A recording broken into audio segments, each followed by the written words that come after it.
بھی انوالو کرنا ہے جس میں MQM بھی ہیں, IPP بھی ہیں, ابھی آنے والے دنوں میں اور بھی ہوں گے. اور تیسرا جو فیکٹر ہے جو میرے خیال میں شہباز صاحب کے لیے امپورٹنٹ ہوگا کہ آپ نے ایکچولی کام کر کے دکھانا ہے. یعنی یہ دونوں فیکٹر, جو پہلے 2 فیکٹر ہوں وہ ایسے نہ ہوں جن کی وجہ سے جو ایکچوئل کام ہے گورننس وہ ڈائلیوٹ ہو جائے. تو اب اس میں جو مجھے نام نظر آ رہے ہیں, مثلا جام کمال صاحب, ابھی بلال صاحب صحیح کہہ رہے تھے, جام کمال چیف منسٹر تھے بلوچستان کے, اور وہاں پہ انہوں نے ایکچولی بڑا کام کیا تھا, بڑا پرفارم کیا تھا. یہ خود بھی نا یہ بلال کیانی صاحب کی طرح بڑے ڈیجیٹلی سیوی ہیں, اور یہ پروجیکٹ بیسڈ ان کی ایک تھنکنگ ہے, تو وہ شہباز صاحب سے بھی میچ کرتی ہے, اور ان ظاہر بات ہے اسٹیبلشمنٹ سے تو ان کے بڑے اچھے تعلقات ہیں. تو جام کمال صاحب چاہے بلوچستان کو ریپرزینٹ کر رہے ہوں, لیکن میرے خیال میں he is also actually a doer, وہ کام کرتے ہیں.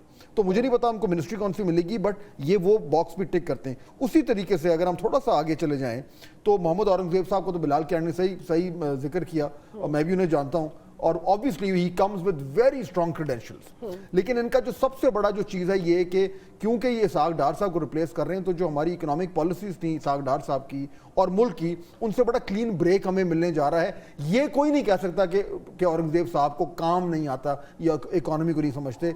سیم فار محسن نقوی صاحب. آئی ایگری ود بلال کیانی کہ ان پہ بڑی تنقید ہوتی ہے, لیکن پوائنٹ اس کے جو CM رہے ہیں اس سال, انہوں نے کام کیا, ایکچولی کام کیا ہے.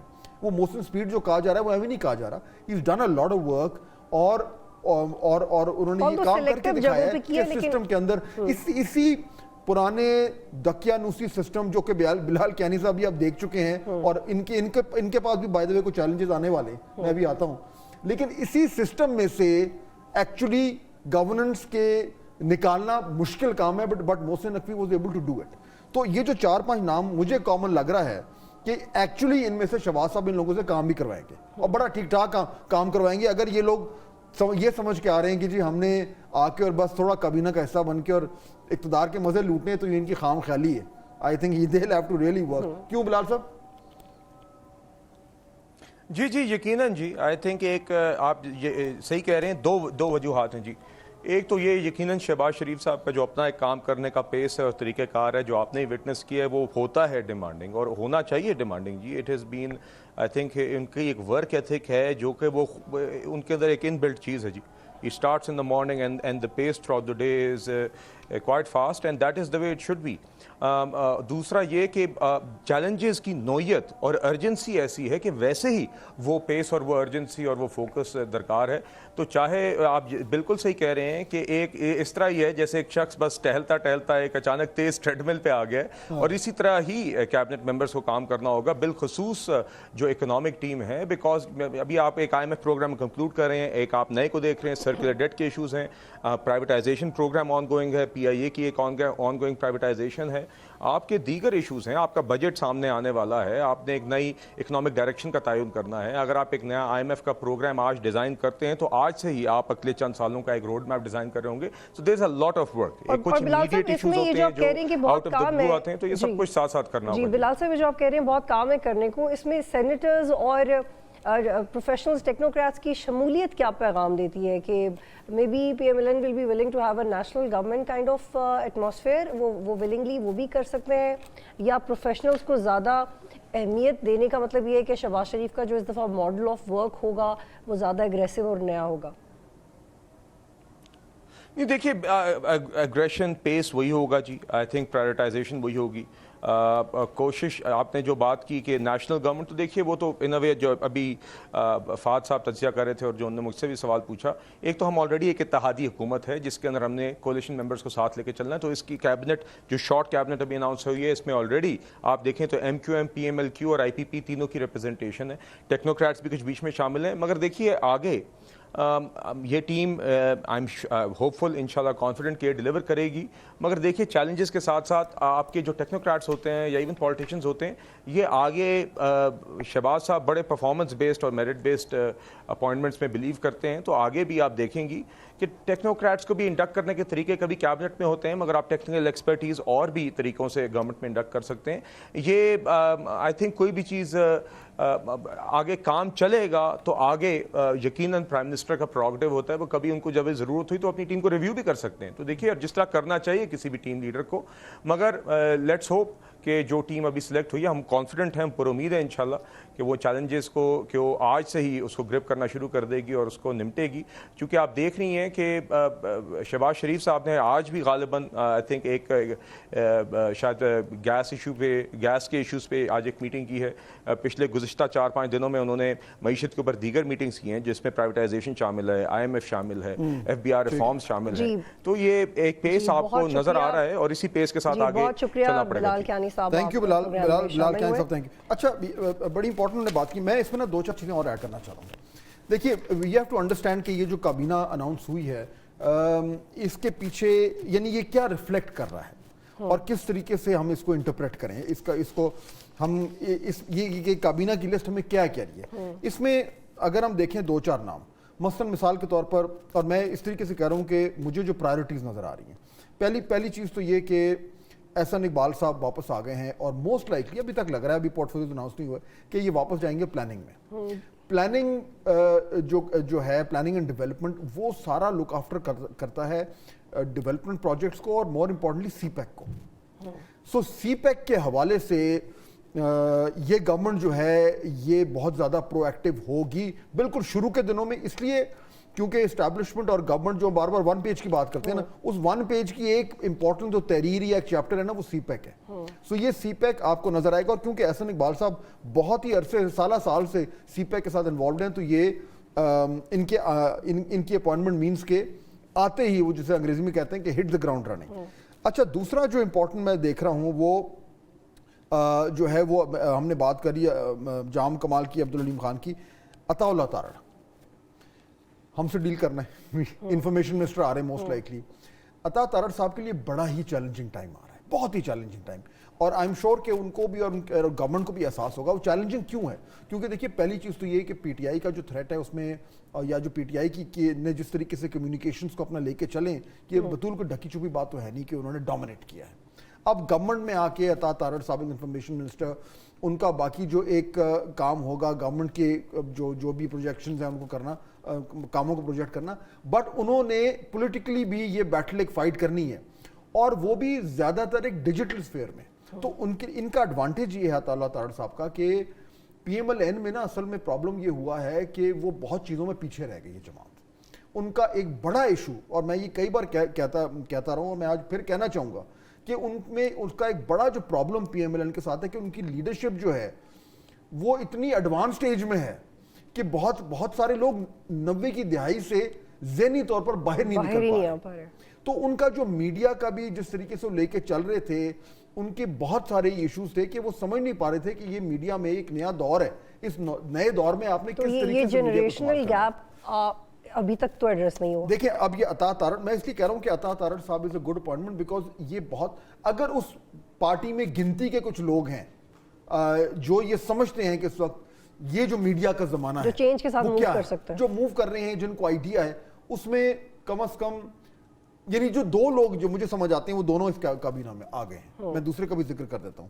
تو عطا تارڑ صاحب کمز وتھ این ایڈوانٹیج. اب وہ کس طریقے سے اس کو استعمال کرتے ہیں وہ ہمیں سمجھ آ جائے گی، کیونکہ چیلنج بہت بڑا ہے، اور اوپر سے انفارمیشن کے حوالے سے بطول آپ جانتے ہیں کہ یہ آج کل اور بھی بڑے ایشوز ہیں، پریشرز آئے ہوئے ہیں، سوشل میڈیا کے اوپر پریشر آیا ہوا ہے. ایکس جو ہمارا پلیٹ فارم ہے وہ کب سے 2-2.5-3 ہفتے ہو گئے ہیں وہ نہیں ہو رہا. تو یہ تمام تر ایشوز ہیں جن کو انفارمیشن منسٹر کو ڈیل کرنا پڑے گا. بٹ ان تمام چیلنجز کو سامنے رکھتے ہوئے اگر نون لیگ کے پاس کوئی شخص تھا تو وہ یہی ہے. اچھا پھر میں نام لینا چاہوں گا ایک اور امپورٹنٹ نام، وہ ہے مصدق ملک صاحب کا. اگین انرجی پیٹرولیم از کرٹیکل. اس میں بہت سارے ریفارمز ہونے ہیں. یہ جو ابھی بل آئے نا گیس کے بل، آپ کے پاس بھی آئے ہیں، ہمارے پاس بھی، پاکستانی گھر میں وہ بل گئے، وہ ہوش ٹھکانے آ گئے جو بل آئے. تو انرجی کا تو بہت سیریس کرائسس ہے.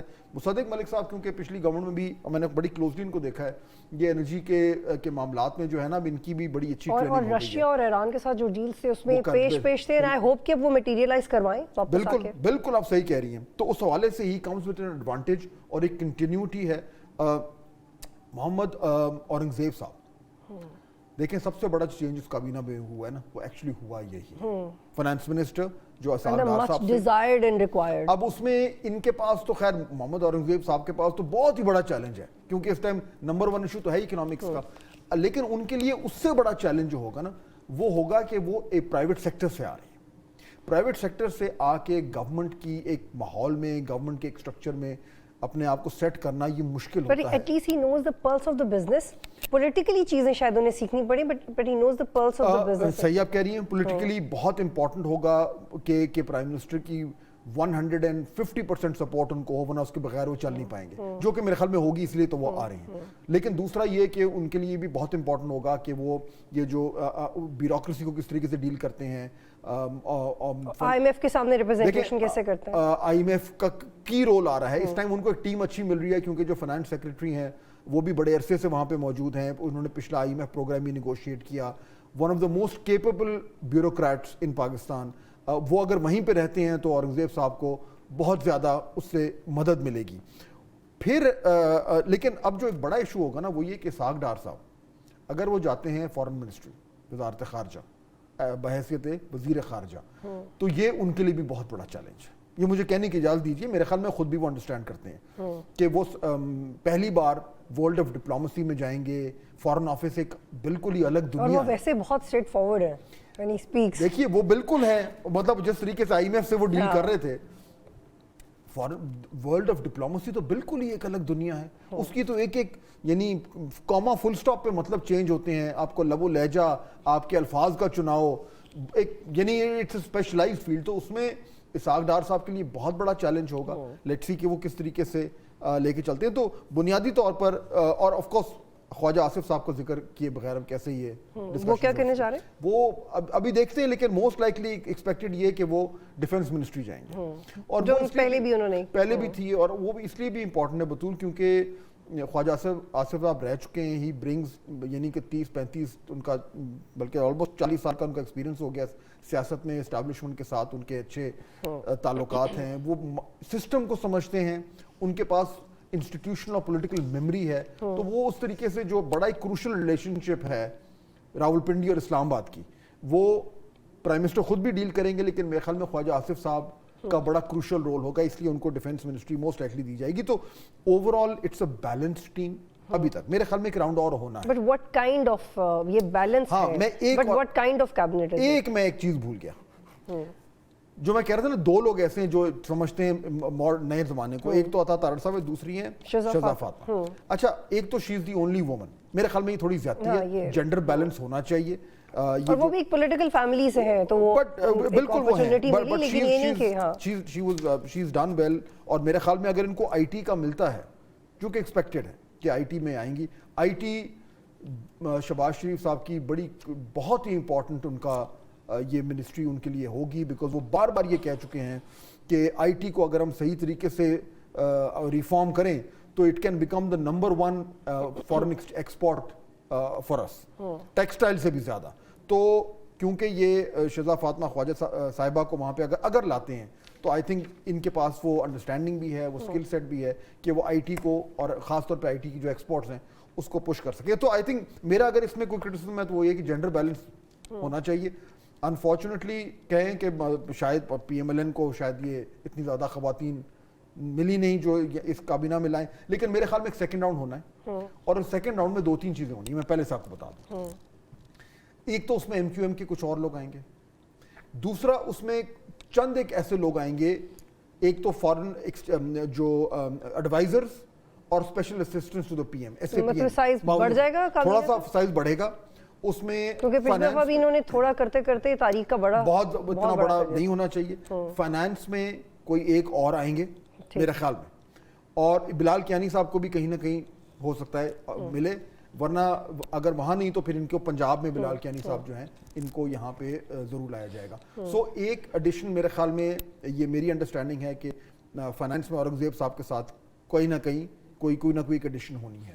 دوسرا وزارت خارجہ میں اسحاق ڈار صاحب اگر وہاں پہ جاتے ہیں تو ان کے ساتھ یا تو کوئی اور ایڈوائزر آئے گا یا ایک معاون خصوصی آئے گا, کوئی ایک اور اپوائنٹمنٹ ہوگی جو کیبنٹ کا حصہ ہوگی, اور اس کے علاوہ چند ایک اور ایڈوائزرز ہوں گے جو کچھ اتحادیوں کی کمپلشن پوری کرنے کے لیے ہوں گے اور کچھ ایسے ہوں گے جن کے بڑے اسپیسیفک ٹاسک ہوں گے کام کے حوالے سے. تو ابھی تھوڑی سی ایکسپینشن اور ہونی ہے, لیکن میری انڈرسٹینڈنگ یہ ہے کہ بہت زیادہ ایکسپینشن نہیں ہوگی. اور یہ کچھ کہانی ہے. اور مجھے لگتا ہے کہ یہ جو کابینہ ہے, اور آپ نے پہلے بھی پریڈکٹ بھی کیا تھا اپنے ایکسپیرینس اور انفارمیشن کی بیس پہ, لیکن یہ بھی ایک حقیقت ہے کہ نون لیگ کے پاس اس کے علاوہ کوئی آپشن بھی نہیں تھی. یہ ان کی کریم ہے اور یہ ان کی کریم ہے, اور انہوں نے اگر اسحاق ڈار کو نہیں بنایا اور ایک رسک لیا اور ایک نئی آپشن کی, تو اس میں آپ ان کو پولیٹیکل ایک انڈرسٹینڈنگ نظر آتی ہے. But this is what we have at this very moment and they must be very concerned about it. بالکل میرے خیال میں یہ ہے, لیکن اس کے باوجود میں یہ کہوں گا کہ اس وقت جہاں پہ صورتحال کھڑی ہے نا, بالکل اینڈ میں ہمارا وقت ختم ہو رہا ہے. دیکھیے میں پہلے بھی کہہ چکا ہوں کہ حکومت کے پاس اب کوئی ایکسکیوز نہیں ہے. خان صاحب جو گورنمنٹ تھی پی ٹی آئی کی, اور وہ کہتے تھے مجھے کام نہیں کرنے دیا جاتا میرے ساتھ, میرے پاس یہ نہیں ہے, میرے پاس وہ نمبرز نہیں ہیں. حالانکہ ان کے پاس بھی تھی فہد صاحب, ان کے پاس تو سب سے زیادہ تھی. آپ صحیح کہہ رہی ہیں. لیکن اس باری دیکھیے میں تو شروع سے کہتا آ رہا ہوں کہ یہ گورنمنٹ جو ہے یہ کمزور نہیں ہے. سب کہتے ہیں یہ بڑی کمزور گورنمنٹ ہے, بلکہ اگر ہمارے پاس وہ ہے کچھ سنوانے کو جو ہم کہتے رہے تو ہم کوئکلی سنوا دیتے ہیں کہ میں تو بڑی کنسسٹنٹ یہ کہتا رہا ہوں. سنوائیے جی ذرا. گورنمنٹ کی پوزیشن اسٹرانگ ہوئی ہے, ایسی گورنمنٹ جس کے بارے میں بار بار کہا جا رہا ہے کہ کمزور ہے. ایک پروجیکشن یہ دی جا رہی ہے کہ جی گورنمنٹ چاہے وہ ویک ہو اور اسٹیبلشمنٹ اس وقت مکمل طور پر, اور میں پھر وہ لفظ وہ ایک پیج کا جو ایک ٹرم ہے نا وہ پٹ کیا ہے کہہ کر سے سینس آف یونٹی دے رہے ہیں میں بھی, ہاں ایک ساتھ کھڑے. So that way I think it was important. یعنی اب ٹیکنیکلی جو یہ اتحاد ہے انڈیویجولی 123 اور اتحاد کے ساتھ 2/3, اس 2/3 کے ساتھ بڑا کچھ کر سکتے ہیں, بڑا کچھ کر سکتے ہیں. I still maintain کہ گورنمنٹ کے پاس اب نمبرز بھی آ گئے ہیں, 2/3 کی اسٹرینتھ بھی آ گئی ہے, کیبنٹ بھی آ گئی ہے, اسٹیبلشمنٹ کی سپورٹ بھی ہے, پیپلز پارٹی کی سپورٹ بھی ہے, سب کچھ موجود ہے. اب انہوں نے کام کر کے دکھانا ہے. اور فہد صاحب ایک اور نئی چیز یہ ہے جو نون لیگ کے فیور میں جاتی ہے کہ اگر نواز شریف والا جو ایک ناراض ہونے والا ایلیمنٹ جو نہیں ہے شہباز شریف میں, اس کو ڈسکنٹینیو کرے تو بھی بہت آسانی ہوگی. بالکل میرے خیال میں they are well placed to deliver. اس کابینہ کے ساتھ ان کو جو ہے کام کرنا چاہیے. جی بہت شکریہ فہد, پروگرام دیکھنے کا بہت شکریہ. کل انشاءاللہ آپ سے دوبارہ ملاقات ہوگی. اللہ حافظ.